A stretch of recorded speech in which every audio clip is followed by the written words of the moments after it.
Bíblia diz que próximo do lugar de crucificação havia um jardim. E nós estamos caminhando agora para o jardim. Nesse jardim tem duas coisas interessantes que foram descobertas aqui. Uma cisterna, que nós vamos passar ali e ver, que tem capacidade para mais de 1 milhão de litros de água e foi cavado no período romano. E dentro dessa cisterna tem uma coisa interessante, uma cruz cortada lá no fundo, que tem mais ou menos 1 metro de altura. E muitos dizem que foi deixado pela igreja bizantina ou foi deixado nos cruzados, que é mais recente.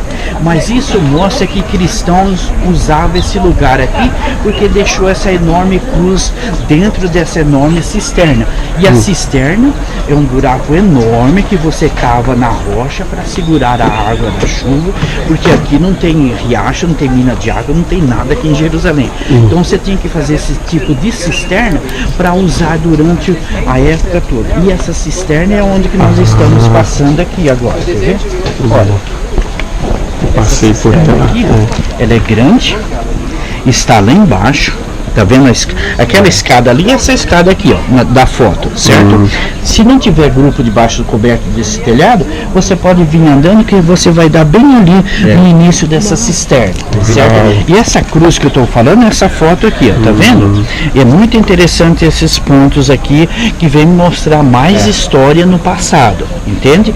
E não tem indicação nenhuma que a água dessa cisterna que abrange toda essa área aqui, que se der um grande terremoto, nós vamos cair lá dentro da água. E se alguém não foi batizado, vai ser batizado. Amém. Vocês estão vendo onde que tem aquela árvore parecendo com uma cruz ali na frente? Ali tem o lagar, que é o lugar de pisar a uva. E aquele lagar foi construído no período romano. Então mostra que havia uma grande plantação de uva nessa área aqui, um vinhedo, além de figueiras, oliveiras, amendoeiras e outras plantas também. Então mostra então que aqui era um pomar, uma pequena chácara, um lugar agrícola.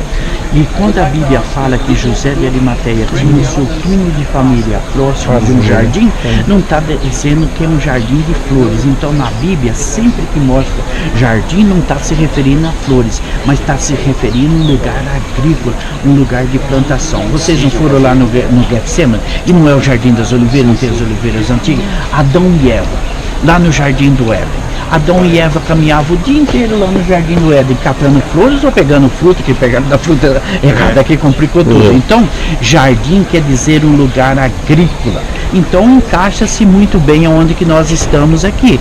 E José de Arimateia era um homem rico, seguidor de Jesus às escondidas, influente aqui no templo, governador de uma parte da Judéia, membro do Sinédrio, ele era um juiz, e juiz está famoso lá no Brasil, pena que é só do meu estado do Paraná. E ele tinha o seu túmulo de família próximo de um jardim. Então você vê que está encaixando exatamente no que nós estamos mostrando. Olha, hoje nós estamos muitos metros acima do nível do terreno aqui. Quando você passar aqui, olha debaixo desse coberto aqui, que vai dar uma noção aqui embaixo, olha.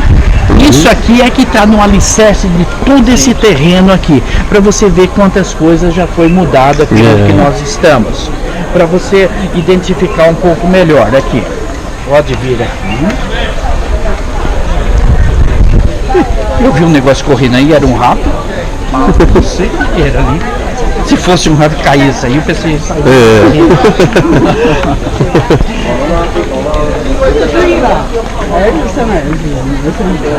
Aleluia.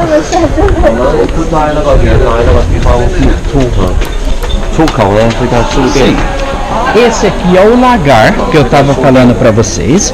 Esse muro aqui em cima, tudo isso é decoração que eles fizeram. Isso aqui é tudo decoração, não tem que os ingleses fizeram. Esse aqui não, olha. E o lagar que os romanos construíam naquele período, ele parecia como um peixe, como você está vendo aqui. Certo? Isso aqui é histórico, é do tempo dos romanos. Então é um ponto muito interessante para ir localizando o que estava construído naquela época e o que falava sobre o túmulo de Jesus.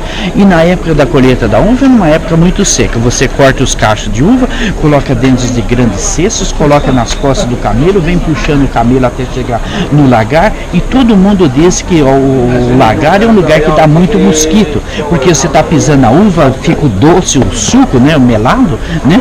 E os mosquitos e insetos caem matando, porque sempre o lagar é fora das casas. E em lugar de concentração também, porque aqui dá início à preparação do vinho. Qualquer coisa que você faz errado estraga tudo. E todo mundo conhecia o que se passava ao redor do lagar. E tanto a uva como o vinho era uma das premissas oferecidas ali no templo, certo? Tanto os judeus, religiosos, como o povão sabia muito bem o que se passava ao redor do lagar. Vocês lembram lá no livro de Mateus capítulo 24 que há um conflito entre Jesus e os religiosos ali no templo, que eles estão criticando Jesus que não guardava o sábado. Jesus guardava o sábado sim, não da maneira que eles queriam, porque já tinham mexido lá, não é só dia de hoje.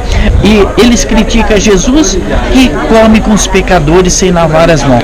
Jesus não fazia o ritual da lavagem das mãos, você jogava água no meio dos dedos, passava para outra mão, virava de um lado para outro, e todo mundo tinha que ver esse ritual que ele fazia, né? Que os religiosos faziam ali no templo. E eles criticam, olha, você come com os pecadores sem lavar as mãos. Não fazia esse ritual, né?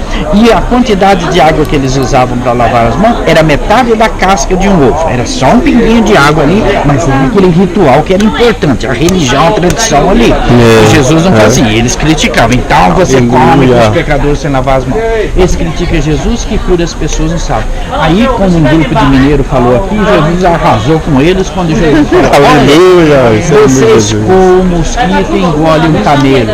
Todo mundo entendeu a colocação que Jesus estava fazendo, porque era o que se passava ao redor aqui. Por isso que os religiosos ficaram com raiva de Jesus, porque todo o povão entendeu o que Jesus quis falar. Porque se fosse só entre Jesus e os religiosos, eles estavam um pouco ligando o que Jesus fazia.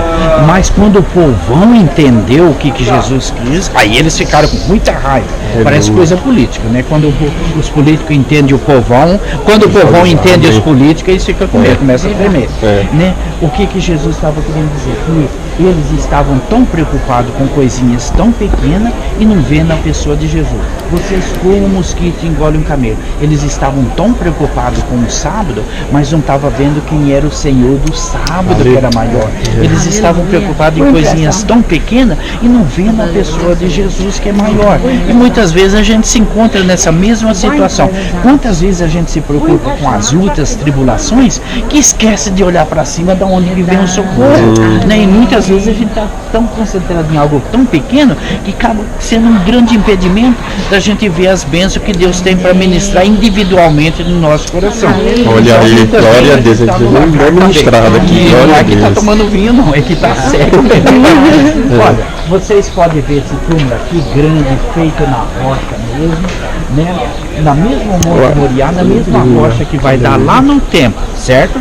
E é onde que nós estávamos ali, a mesma rocha aqui, que foi cortada ali no meio. Talvez você estaria perguntando, você vai falar de um túmulo de mais de 2000 anos atrás, mas e aqueles blocos novos lá, próximo da boca do túmulo, parece recente, tudo cortadinho, a máquina e tal e etc. Sim, é recente. Quando os arqueologistas estavam limpando esse túmulo aqui, aquela área onde que está aqueles blocos, as pedras estavam todas soltas, quebradas, eles tiraram a parte que estava caindo e colocaram aquela parte nova. Fizeram uma boa reforma que está funcionando até hoje, não caiu. Mas por que nós estamos falando sobre isso? Que importância tem isso?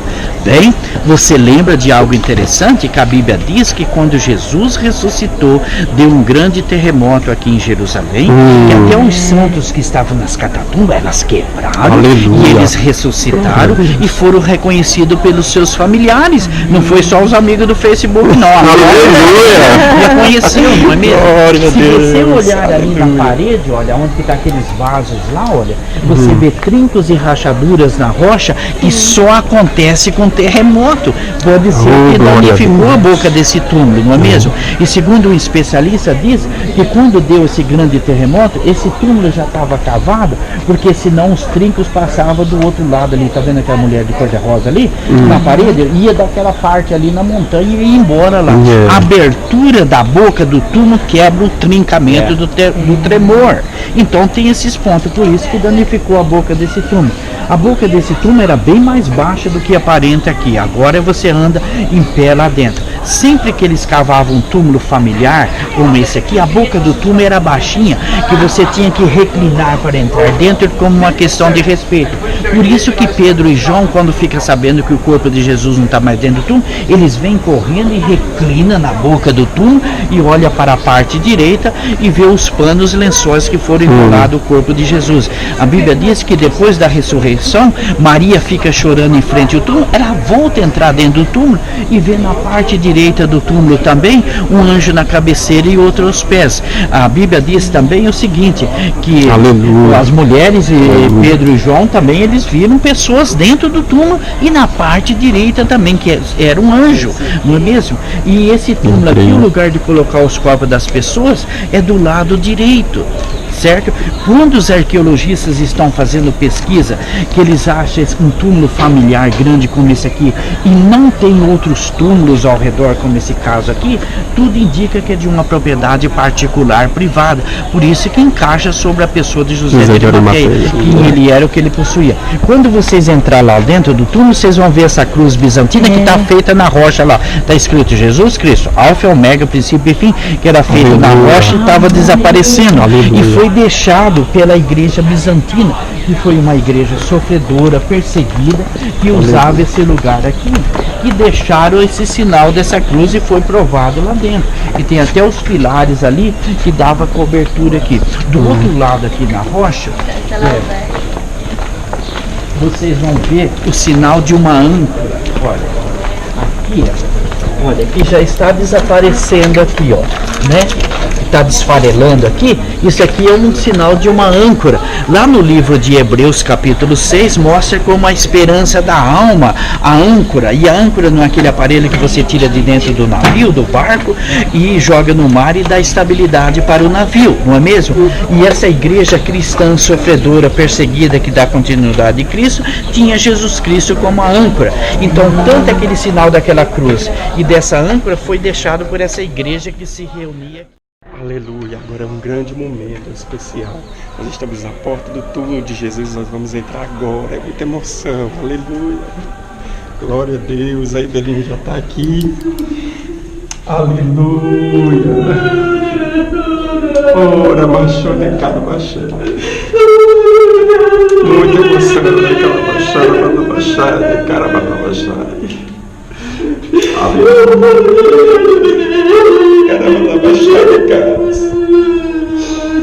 Oh, glória de Deus, é muita glória, aleluia. Aqui nosso Jesus foi sepultado, mas no terceiro dia ressuscitou, aleluia. Nós somos muito felizes. Glória a Deus, se alegrem no Senhor, aleluia. Gente, é uma emoção que vocês não têm noção que é estar no túmulo do nosso Jesus. Aleluia, aleluia, glória a Deus, aleluia, aleluia, que alegria, que emoção, aleluia.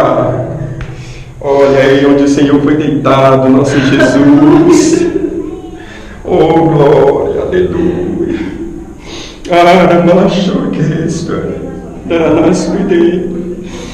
Oh, amado Jesus, nós te adoramos, Senhor. Te glorificamos por nos ter dado esse momento, Senhor.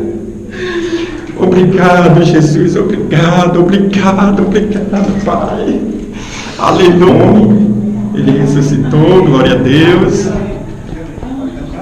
Abriram. Olha só, gente, que emoção. He's not here for the his reason. Aleluia. Aleluia.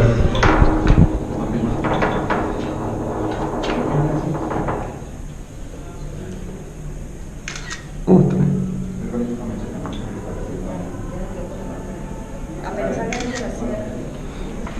Aleluia. Quero tirar lá de fora, amor. Pode fechar aqui, ó.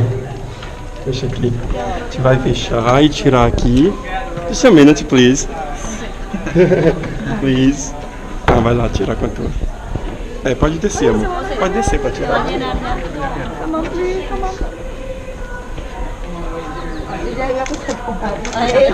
Quero um assim. Feste. Come on. Thank you so much. Gente, a gente tirou várias fotos aqui. Né? Muita emoção. O outro grupo tá entrando. É muito grande esse grupo, mas que alegria, que emoção. Aleluia. Sentimos a presença do Senhor forte. Glória a Deus. Nós estamos muito felizes. Esse foi o nosso vlog com tanta emoção, com tanta alegria, muita alegria. Naíve recebeu o Espírito Santo, aleluia, foi tremendo. Glória a Deus, glória a Deus. Ele vive, ele ressuscitou, glória a Deus.